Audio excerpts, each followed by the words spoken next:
Magandang araw mga kaibigan. Ito po, magandang balita dahil ang Supreme Court mabilis na umaksyon sa reklamo ng taong bayan o specifically mga farmers group, fishermen, mga nasa agriculture sector.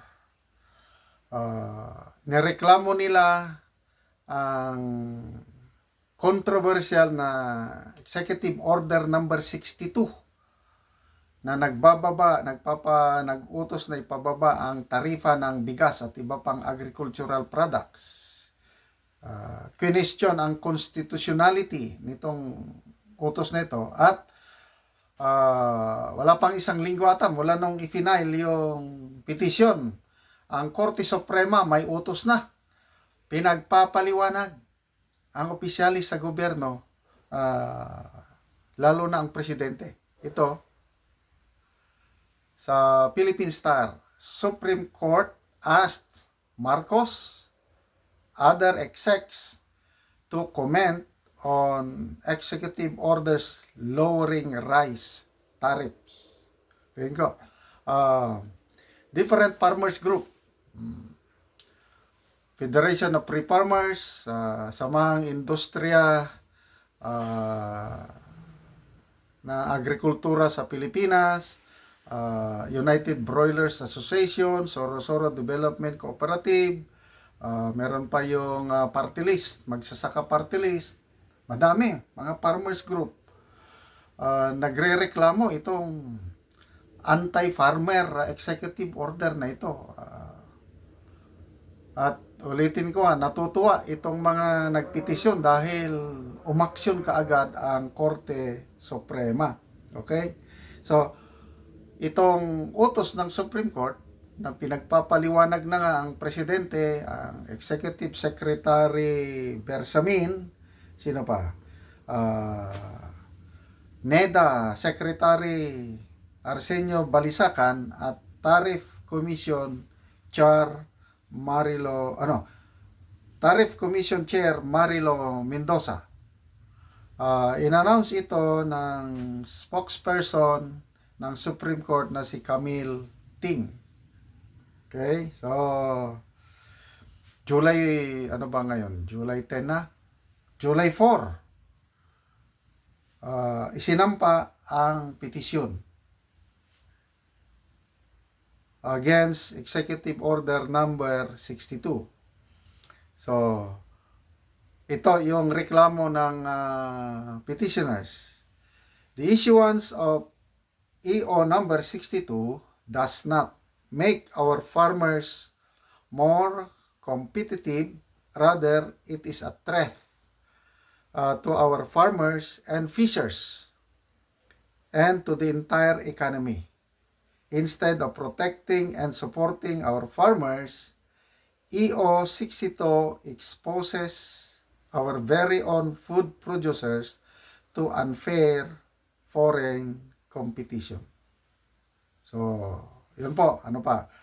Pati ang kasi 35% ang dating taripa, ngayon 15 na lang.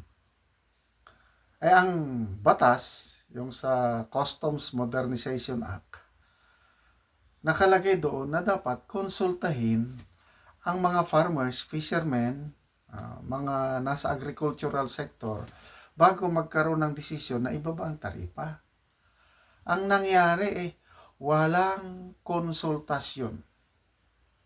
Napakabilis yung pag-decide ng NEDA, ng chairman ng NEDA, ang presidente mismo. So, talagang hindi ko maisip-isip ano bang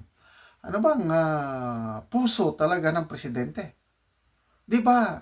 Nung una hinawakan niya ang DA post secretary dahil gusto niyang paunlarin ang mga magsasaka. Sobra isang taon niya yan So, ngayon, bakit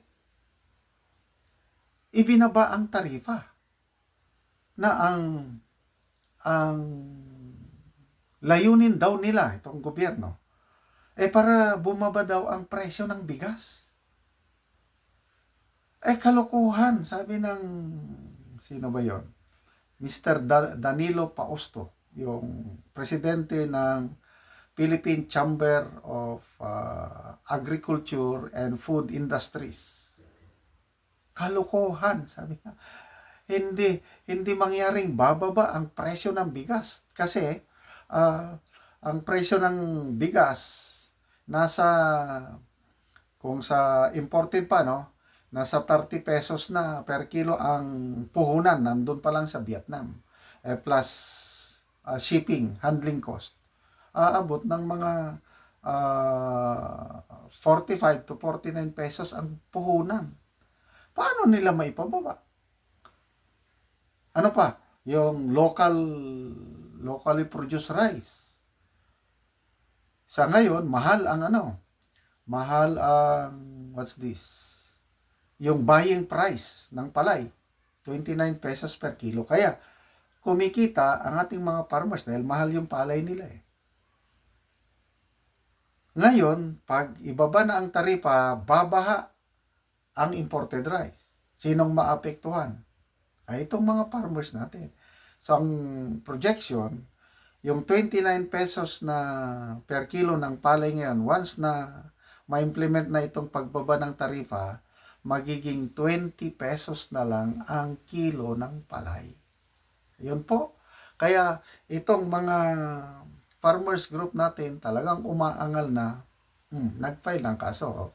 Anong sabi ni Mr. Danilo Fausto, yung presidente ng 48 agricultural association o mga negosyante, agriculture base. Sabi niya, I suspect itong ginagawa nilang ito may politically so yung pala yun yung pagbebenta pala yun pagbebenta ng 29 pesos per kilo na bigas, yung sinabi niya na pangsona.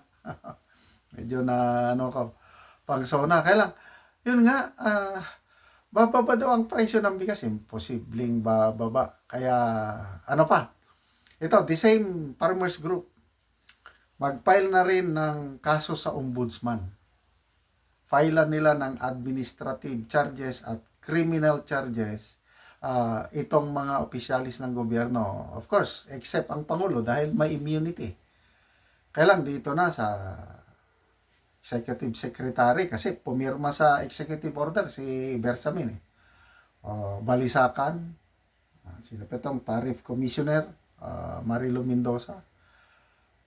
I don't know, ang Department of Agriculture. Kasi ang Department of Agriculture parang walang magawa.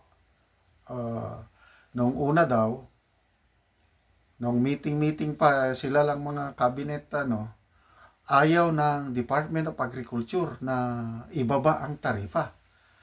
Ang gusto ng DA, itaas pa nga from 35, gawing 50% ang tarifa. Ganon ang stand ng DA. Ang nangyari, binaliwala nila ang gusto ng DA, ibinaba. Tapos ito pa ang nakakapagtaka. Bakit ang tarifang ito ibababa hanggang 2028? So, ibig sabihin, inaamin nila na magkakaroon tayo ng rice shortage hanggang 2028. Kaya, sige, open mo ang import, ibaba ang tarifa para Ay, nako. Itong ating gobyerno. Ito pa, ang Bangko Sentral. Sabi dito, the Bangko Sentral ng Pilipinas has indicated that this reduction in tariffs could pose a downside risk to inflation. Risk. So, makakadagdag sa problema. So, okay. Ngayon, hindi pa nag-issue ang Supreme Court ng TRO.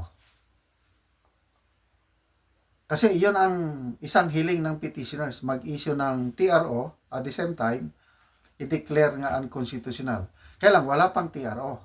Pinapasubmit pa lang sila ng comments, explanation. Siguro, pag mabasa na ng Supreme Court yung kanilang comments, itong sa government side, yan, mag-decide na ang Supreme Court kung i-stop ba itong implementation o hindi. So, nakakatuwa po itong ginawa ng Supreme Court dahil napakabilis. Ibig sabihin, nakita nila sa dami ng kasong na ipapel sa Supreme Court, inuna nila ito. Ibig sabihin, ang mga maestra o Supreme Court, binibigyan nila ng priority itong mga farmers. Mabuti pa ang Supreme Court. May malasakit sa farmers. Kaya ang ating gobyerno, sino ang tinutulungan? Importers o mga farmers o fishermen? So yun po ang tanong sa gobyernong ito.